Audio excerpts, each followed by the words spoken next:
Welcome to the Fight Night Daily podcast, and we are here at the weigh-in, and I'm joined by the one and only Mr. Anthony Yarde. Anthony, how are you, my friend? I'm fantastic.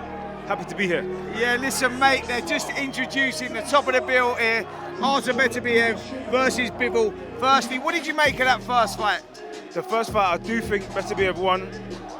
For this fight to be any different, I thought that Bivol has to be able to do what he done for the first maybe 6 rounds, and that's move, land some good shots, but keep it consistent. I feel like after the 9th round in the first fight, that's what the difference was. You know, the last 3 rounds, the championship rounds, I feel like that's when Beterbiev came on a bit stronger. Before that, it was a very, very, very close fight. What are you thinking about the return here? Like, you know, there was a lot of controversy on who people thought won that one. I'm with you. I thought Beterbiev won. I thought he turned the screw in the last few rounds. That was the difference. But can Bivol do anything different? Can he win this return? I think he can. You know, he's going to be hungry. Well, let's just take a look at the guys coming out on there. Yeah, so go on, you're saying you think he can win this one? I think he can win this one. But what I see happening is Beterbiev might get a knockout this time because Bivol's going to be a bit more, you know, willing to engage. And I feel like that'll play into Beterbiev's hands. Yeah, you know, like, I'm with that because after Beterbiev's preparation going into that first one, he had knee trouble, he had that jaw trouble. I think we're going to see an improved Beterbiev. Yes. And I don't know how Bivol's going to be able to control that space. He said he had to go soul searching after that first loss.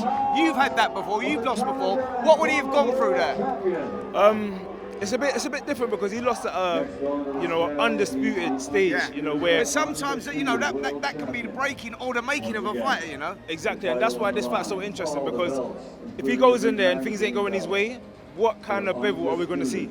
And that's what's so interesting about it.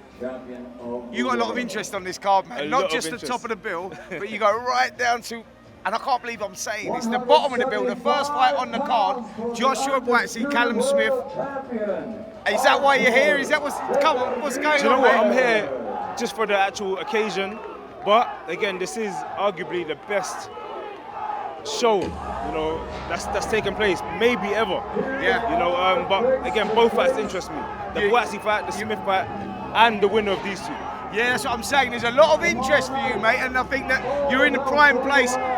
Dmitry Bivol's weighed in at 174 pounds, and Yarde Beterbiev has weighed in right on the limit of 175. What do you make of that? It's a pound's difference. Take a look at the head-to-head here. And it's intense. It is intense. Very, very intense. And you're more used to this than I was. Mine's a long time ago. What's going through their minds right now? I just think they're ready. I think they're ready to actually get in the ring again and be the best version of themselves. It's been a funny week, innit, like this week, because, you know, we had Floyd Schofield pull out, he got sick, and then out of nowhere, Daniel Dubois pulling out of that fight.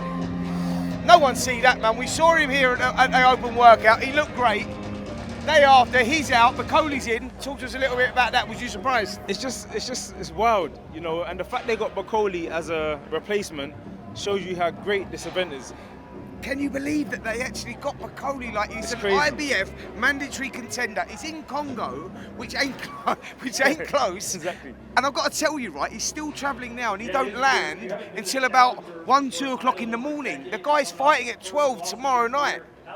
I mean, how rare is that, man? I don't think I've ever heard that before. I've never heard that in my life. And I know for a fact Bakole was in Congo eating pounded jam with stew, you know, efferuro. He was eating all this food, probably drinking a Star, little Guinness. Yeah. But again, it shows you the kind of animal he is and shows you how hungry he is. Is it a winnable fight for him? 100%. Like, on that note, I'm going to have to bring in Tunde, because I see Tunde here, your trainer Tunde, because I know you love a little bit of this, mate. Come in the middle there, mate. No one loves it more than Tunde. No, exactly, man. Look, come on. Firstly, he's over in Congo, he gets the phone call, and he accepts the challenge, the most avoided man in the heavyweight division. Is that a good thing he's done there, or is it a bad thing, like giving up his, well, he will be giving up his IBF mandatory? Well, that's the thing. You can look at it from a business standpoint, which the managers are always looking at. But from a fighting standpoint, he's a fighter just like this young man here. And you call him, the price is right, and they're there. So I think for Martin Bakole, it's probably a decision which he personally didn't have to think long about. But I think in terms of his management, they probably had to think, he said, you know what, let's roll the dice. You've been avoided for so long. let's go for it. Is it a winnable fight for him, even in the conditioning it'll come? Let's just say he's 60% of what he should be. Let's say he's been ticking over, or even 50%. Is that still a winnable fight against Parker with the momentum that he's got? I say from this point, I live by the fighter's code. The fighter's code is you can fight or you can't fight. The only thing is with professional boxing is that you prepare yourself for a long distance, but you can still fight, whether it's a short distance or a long distance. My personal opinion is for 6 rounds, Martin Bakole is going to be the most dangerous man in the heavyweight division. After 6 rounds, anything can happen. I said exactly that thing, because when you saw him when he boxed Gerald Anderson, the way he threw those shots he throws shots from unusual angles, like short little shots.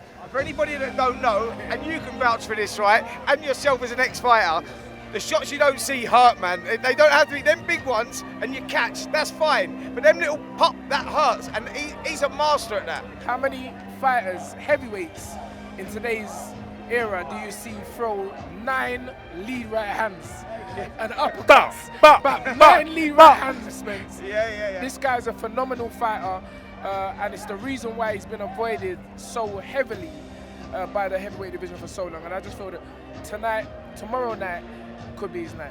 Tony, let me just borrow that, because I've got to talk to you about this light heavyweight. Like we talked about, the opportunity for Anthony coming over here, and it's great to see him over here. You got you, Lyndon Arthur next, April 26th. The trilogy. Hold on a minute. Like, I didn't expect that. That come from nowhere, mate. I've got to say that. I'm thinking, right, where's he going to be going? I think I might see you with one of these guys. Talk to us about Lyndon Arthur. Do you know what? Again, hats off to Lyndon Arthur. He was the only one ready and willing to fight me, if I'm being honest. We've got history. In my opinion, it's an exciting fight, an exciting build-up. And, I'm not looking forward, but I've got a job to do. Yeah, absolutely. Listen, it's going to be a buzz there, mate. Like boxing, Tottenham Hotspur Stadium, the whole build-up with the Ben and the Eubank rivalry, all of that going on with you. You look at the stacked card that's there as well. But more importantly, Ant, it's about not dropping the ball, taking your eye off the game, because at this stage of your career, I mean, there's some huge fights out there for you, man. Like, you come out with a lot of credit after that Beterbiev performance. There was times there when the big man was asking questions with himself. I was looking at him, right? He was walking back to the corner, and I'm going, yeah, he's thinking, he knows he's in a fight. And you come out with credit there, you go, would you like that one again? 100%. What would you do differently? I actually want that fight again. Yeah. And it's like I'm itching for that fight again, because I was ahead on the scorecard, and it's like a slight mistake in boxing can cost you the fight. But for me, preparation will be better. He done the interview and he said, they mentioned all the fighters he's fought. And when he mentioned my name, he says he prepared very well for that fight. But if I fight him again, with the experience, I'll prepare even better. All right, before I let you go, just give us a prediction. Who wins the rematch on Saturday night, tomorrow night? Beterbiev. How does he win? Better than before? In my opinion, he could win by knockout this time. The reason I say that, if he goes to the body more, he could get him out of there. Bivol has been hurt a couple of times to his body. And Beterbiev is known as a very good body puncher. It's time to speak to the boss, the big man, because I see him thinking there. He's thinking, okay, go on, son, give us your opinion and give us your verdict. Well, you know what? I don't really disagree with Ant much times, only when we're in the gym training.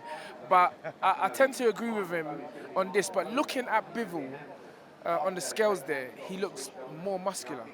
And that literally on the spot has put a doubt in my mind. Beterbiev as well, he looks more muscular, but I feel that Bivol probably felt Beterbiev's power and may take more chances this fight, but obviously that will lead him or open him up for more. So I'm not gonna change my prediction. I'm gonna go with Beterbiev stoppage around about between 8 and 10. Wow, that's a big shout, man. You heard it there. Beterbiev stoppage. First man I've heard predict that, actually. Listen, guys, thanks so much for your time, man. Really appreciate it. Andy, I'm looking forward to April 26th. Come on, do you want to give it the Lions in the Camp? Lions in the Camp! There you go.